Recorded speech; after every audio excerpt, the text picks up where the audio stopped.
የአበው ሲተርቱ ያለሽ መስሎሻል ከዛስ ምን ይላሉ ተበልተሽ አልቀሻል ይላሉ አይደል ያለን ይመስለናል እንጂ እኮ ከኛ መካከል በጣም ብዙዎቻችን ጠፍተናል አንዳንዶቻችን ለጾም መግባት የምናሳየው ስሜት የሐዘን ነው ገባ ሳይሆን ገባብን ነው ምንል ሲወጣ ደግሞ ያለን ስሜት በጣም ደስተኛ ነው በእርግጠኝነት ብዙሃን ባንሆንም ጥቂቶች የምንባል እዚህ ውስጥ ያለን ግን ነገ ስለሚመጣው ፍስክ እያሰብን ምን እንበላለን ይያልን ማለት ነው በምንበላው ምግብ ላይ በስመ አብ ወልድ መንፈስ ቅዱስ ማለት በጣም ቀላል ነገር ነበር ግን ለኛ በጣም ከባድ ነው ሰው ምን ይለናል እንላለን እግዚአብሔር ምን ያስባል ብለን አንጨነቅ መቼም ባለሀብት ነው ተብሎ ገንዘቡን ልጅ ቢከምር ምን የሚያደርገው ይመስልሃል እግዚአብሔር ወይኔ ጉዴ የማላየው ያላየውት ነገር የሚል ይመስልሃል አንተ አይተ የምትደነቅበትን ወርቅ እኮ አንተ ገና ሳትፈጠር የፈጠረው አምላክ እኮ ነው በጣም ነው ያስቸገርነው እኮኛ አያጠፋን ነገር እንደው እጆቹ ስራን አያኖረን ነገር የሚያስኖር ምክንያት የለንም ቸርነቱ ብቻ ምህረቱ ብቻ ነው ያቆየን እንጂ ምን የሚያስምርስ ነገር ኖሮን አው ነፋሱ ሲመጣ ባህሩ ሲመጣ አዳኝ የሆነ ሌላ ሰው ሙሴህን አትፈልግ አንተ ከተስተካከልክ ቤተክርስቲያን ትተርፋለች አንተ ማጥፋትህን ካመንክ ቤተክርስቲያን ሰላም ትሆናለች ውጭ የሚመጣው ማይበል መረጋጋት ይጀምራል ከኛ መካከል እኮ ስንቴ ጾምን ስንቴ ጸለይን ስንቴ አለቀስን ስንቴ አባቶቻችን ምህላ አወጁ ጮህን ምንም መፍትሄ አልመጣም ይላል ችግሩ ምህላውን ሁላችንም ስንጮህ ግን ከኛ መካከል ከልቡ ማረኝ ብሎ የጠየቀ ማን ጮሁ ስለተባልን የጮህ ነው እንጂ እኮ እውነት ነው መጮህ አለብን ብለን አምነን አይደል እንደ ነነዌ ሰዎች ሁላችንም በድለናል አላልን ስለዚህ እውነት ክርስቲያኖች ራሳችንን እንጠይቅ ይህ ክፉ ነገር ያገኘን ከማን ጥፋት እንደሆነ እንይ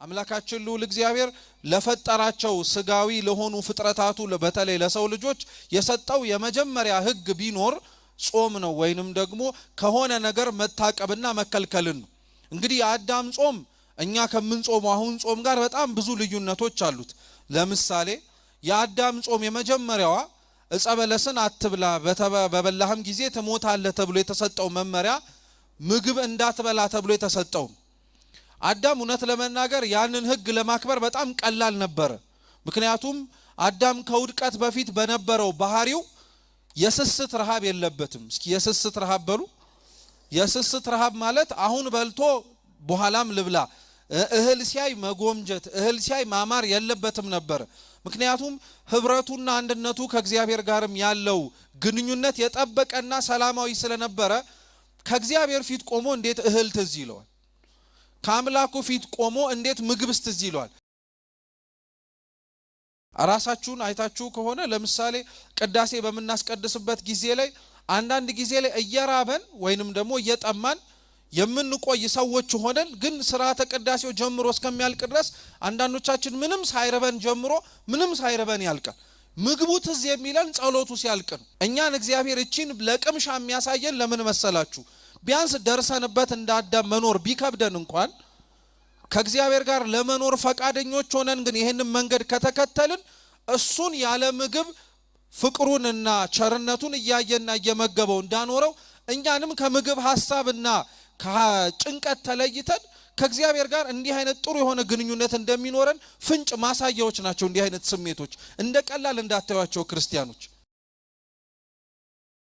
አሁን እኛ በዚህ በአጽዋማት ወቅት ውስጥ ምግብ እንዳትበሉ ሲባል ጭራሽ ምግብ እንዳትነኩን የተባልነው ወይስ የተወሰኑ ምግቦችን ነው እንዳትበሉ የተባል ስለዚህ ተመሳሳይ ነው በዚህ ማለት ነው እሱም የተወሰነ ነገር እንዳይበላን የተነገረው እኛም አትብሉ የተባልነው የተወሰነ ነገር ነው ልዩነቱ ግን ምንድነው የኛ ጾም ስስት አለበት ልክ ጾመን ከጨረስን በኋላ ምግብ ስንፈልግ ያንዳንዶቻችን አበላል ለትዝብትም ጭምር ይጥላል አንዳንድ ሰው ጾሞ በጨረሰበት በ9ኛው ሰዓት ላይ ወይም በ11 ካልሆነም በአንድ ላይ በሚበላበት ጊዜ ላይ ሁሉንም የሚበላል ማለትም ሁሉንም ቁርሱንም ምሳውንም ራቱንም ማለት ነው ቢከብደው እንኳን ሶስቱንም መብላት ያጣጣማቸዋል ለምሳሌ የቁርሱን ሻይ የምሳውን እንጀራ የመክሰሱን ዳቦ የራቱን ደግሞ ውሃ አንድ ላይ ደምረውና ቁርስም ምሳም ራትም መክሰስም ይበላል ማለት ነው ጾም ከተወሰነ ጊዜ ላይ ከምግብ ተከልክለን በሚፈታበት ጊዜ ላይ ሁሉንም ነገር የምንበላበት አይደለም ሁሉንም ነገር ያመለጠንን በሙሉ የምናካክስበትን መንገድ አይደለም ህይወቱም እንደዛም ጭምር አይደለም እንደዚህ አይነት ግን ጾማሚያን ስላለን ነው ጾመን ጾማችንን በመንፈስክበት ወይም በመንፈታበት ጊዜ በእንዲህ አይነት መንገድ የምንፈታ ስላለን ነው ስለዚህ የኛ ጾም ስስት አለው አምጦ የሚል ስሜት አለው አንድ ሰው በነገራችን ላይ የጾምን ጥቅም የሚያቀው ሲጾመው ነው እንጂ አንድ ሰው የጾምን ጥቅም የሚያውቀው እየጾመው ነው እንጂ ሳይጾመው ሊረዳው አይችልም። ስለ ጾም ጥቅም ሳንጾም ማውራት አንችልም። እሱ ይገርማችኋል እንዴ ስለ ጾም ጥቅም አንድ ሰው ሊያውቀውና ሊረዳው የሚችለው ስለ ጾመ ብቻ አይደለም፣ ተገቢና ደስ የሚያሰኝ ጾም በእግዚአብሔር ፊትም በሚያደርግበት ጊዜ ላይ ነው። ለዛ ነው አብዛኞቻችን ስለ ጾም መግባትና መውጣት ያለን ስሜት በጣም የተዘበራረቀ ነው። አንዳንዶቻችን ለጾም መግባት የምናሳየው ስሜት የሐዘን ነው። ገባ ሳይሆን ገባብን ነው የምንለው፣ መጣ ሳይሆን መጣብን ነው የምንለው። ደስ አንሰኝም።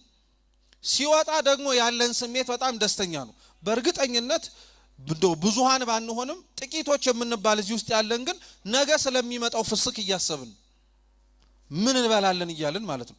ሲመጣም የተቀበልነው ምን በልተን እንቀበለዋለን ብለን እንዲህ አይነት ጾማሚዎች ነን እኛ። የጾሙ ስሜት የማይገባንና ስለ ጾሙ ያለን መረዳትም ሁሌም ከምግብ ጋር የተቆራኘ የሆነብን ለዚህ ነው። የምንቀበለውም የምናስወጣውም በምግብ ስለሆነ ነው። አንድ ሰው ሲጨንቀው ሲጠበው እግዚአብሔርን ለገጠመውና ለሚያስጨንቀው ነገር በሙሉ ጥያቄ ለማቅረብ ሲል ከፊት ለፊት ቆሞ ይጸልያል አይደል? ይጸልያል አይጸልይም? ከጸሎት ውጪ ክርስቲያኖች ሰው ከእግዚአብሔር ፊት ቆሞ ጥያቄውን የሚያቀርብበት ሰው ከእግዚአብሔር ፊት ቆሞ የፈለገውን ነገር የሚያገኝበት መንገድ ደግሞ ጾም ነው። ሰው ጾሞ ልክ እንደ ጸሎት ከእግዚአብሔር የፈለገውን ነገር ይቀበላል። ግን አብዛኞቻችን አሁን የጸሎት ሱባኤ ልንይዝ እንችላለን፣ የጸሎት ልመና ልናደርግ እንችላለን እንጂ በግላችን ወተን ከነፍስ አባቶቻችን ጋር ተመካክረን ስለዚህ ምክንያት እጾማለሁ፣ ስለዚህ ምክንያት እግዚአብሔርን መጠየቅ እፈልጋለሁ በጾም የምንል ሰዎች ግን በጣም ትንሽ ነን። የግል ጾም የሚባለው ይሄ ነው። አው የዓለም ገጽታዋና ስለ ኃጢአት ያላት አመለካከት በነገራችን ላይ ክርስቲያኖች ይሄ ነው። ኃጢአትን አልሰራም የሚል ክርስቲያን ዓለም ውስጥ ሲኖር ጎሽ በጄ ባለህበት ቀጥል አትለውም ማለት። ማህበረ ኃጢአተኞችም እንዲህ እንዲያረጉ አይጠበቅም። ኃጢአተኛ በጻድቃን ላይ ሲያላግጥ ሲያሾፍ የሚኖረውን መንፈሳዊ ህይወት ሲቀልድበት ነው የሚታወቀው። ስንት ሰው መሰላችሁ እኮ የሚኖረውን ክርስቲያናዊ ህይወት ተሾፈብኝ፣ ተቀለደብኝ፣ ተሳቀብኝ ብሎ እንኳን የማይተገብረው። ሩቅ አንሂድ። ለምሳሌ ምግብ ቤት ሄዳችሁ ምግብ አዛችሁ ሰው የተሰበሰበበት ቦታ ላይ ጸሎት የምናረግ ሰዎች ስንቶቻችንን እናፍራለን እኮ ታውቃላችሁ።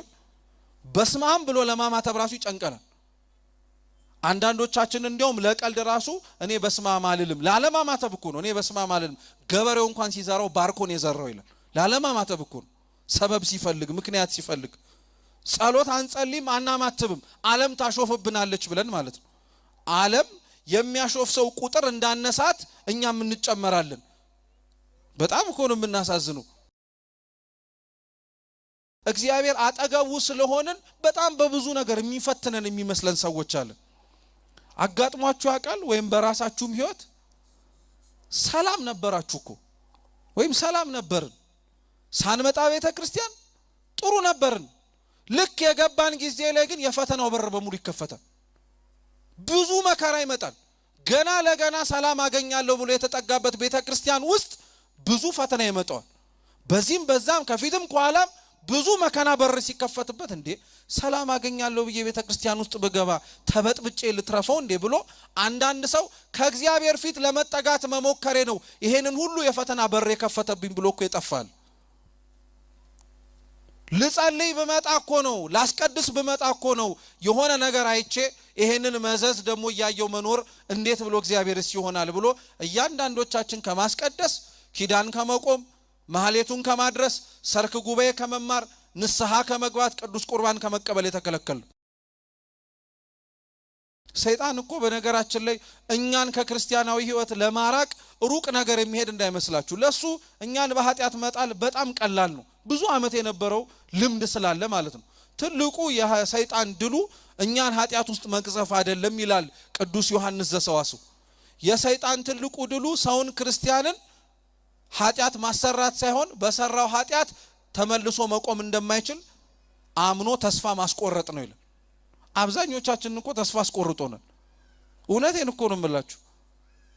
ተነስተን የማንቆም የማንጸልይ የማንሰግድ የማንመጸውት ከነ ድክመታችን ራሳችንን ተቀብለ ነው ከነ ድክመታችን ራሳችንን አምነነው ለመለወጥ እንኳን እንዳንዳዳ አይቶ እግዚአብሔር አምላክ ያውቃል መቼም እሱም ማያውቀው ነገር የለም እያልን በኃጢአት መኖር ተስማምቶን ያለን ሰዎች ነን።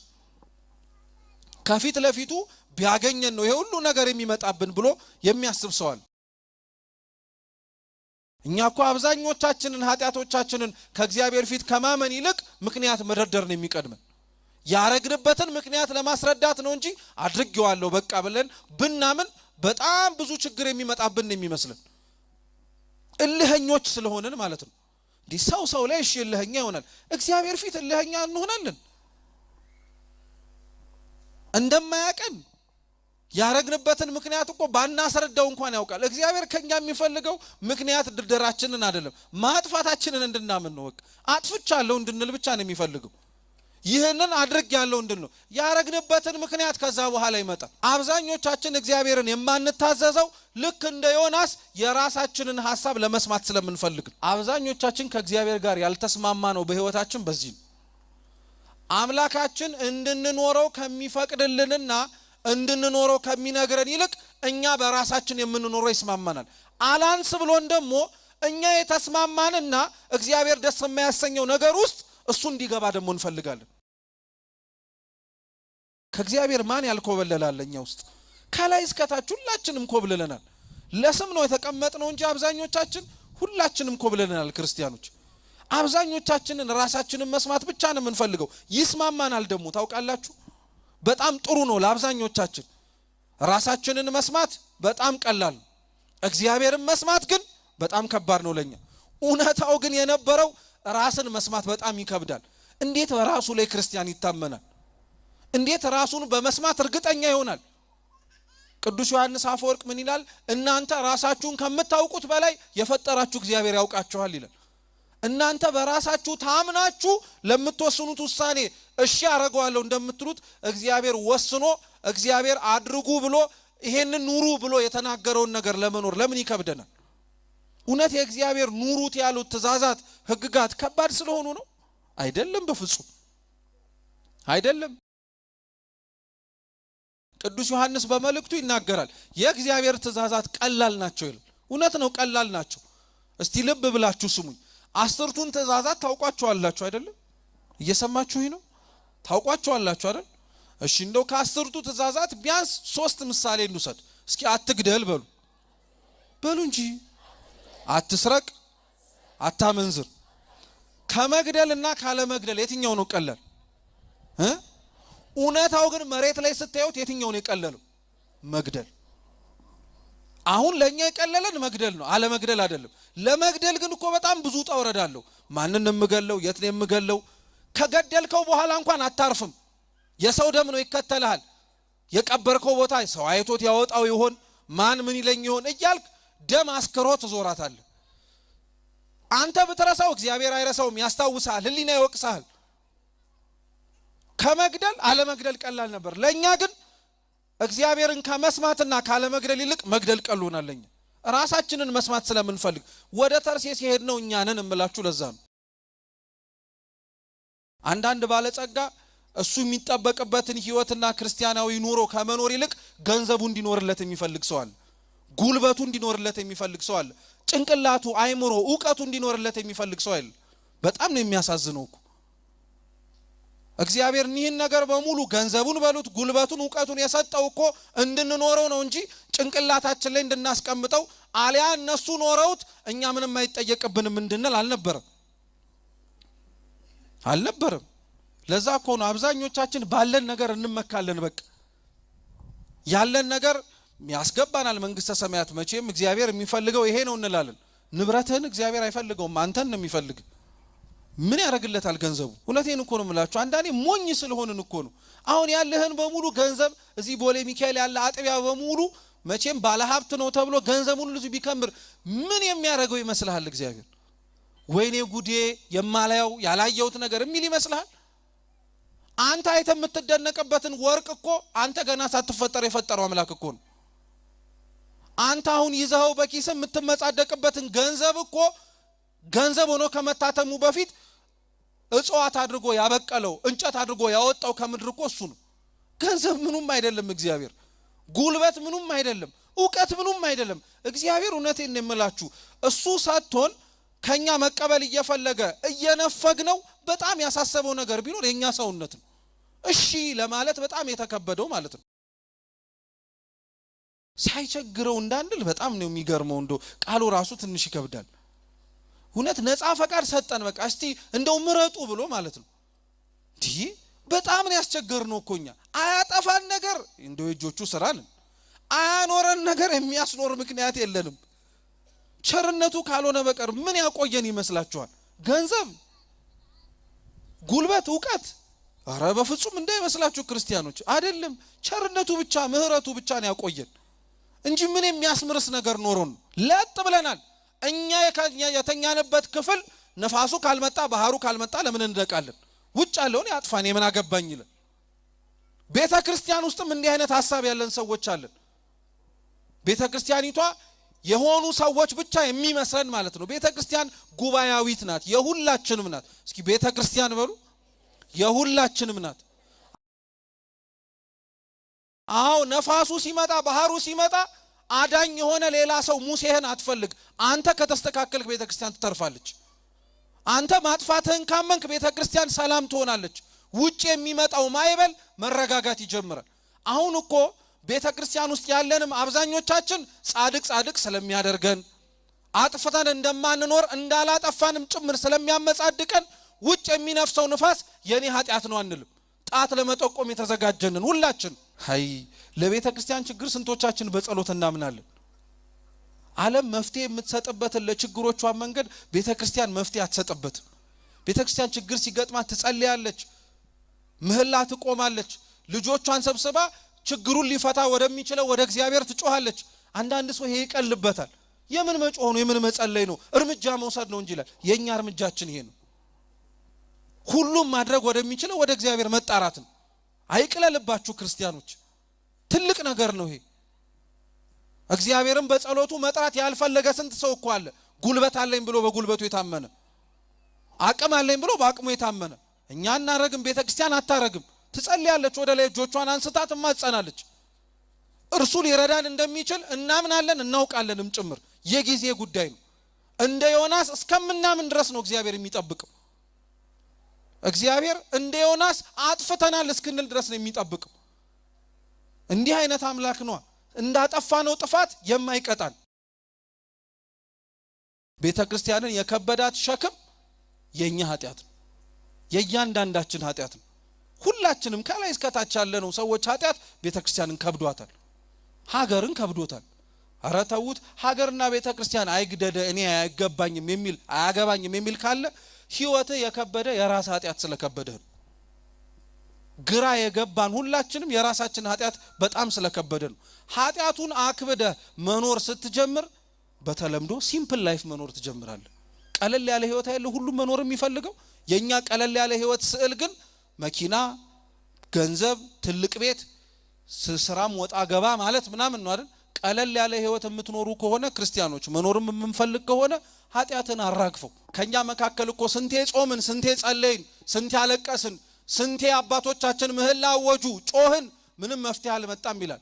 ችግሩ ምህላውን ሁላችንም ስንጮህ ግን ከኛ መካከል ከልቡ ማረኝ ብሎ የጠየቀ ማን ነው? ጮሁ ስለተባልን የጮህ ነው እንጂ እኮ እውነት ነው መጮህ አለብን ብለን አምነን አይደለም። እንደ ነነዌ ሰዎች ሁላችንም በድለናል አላልን።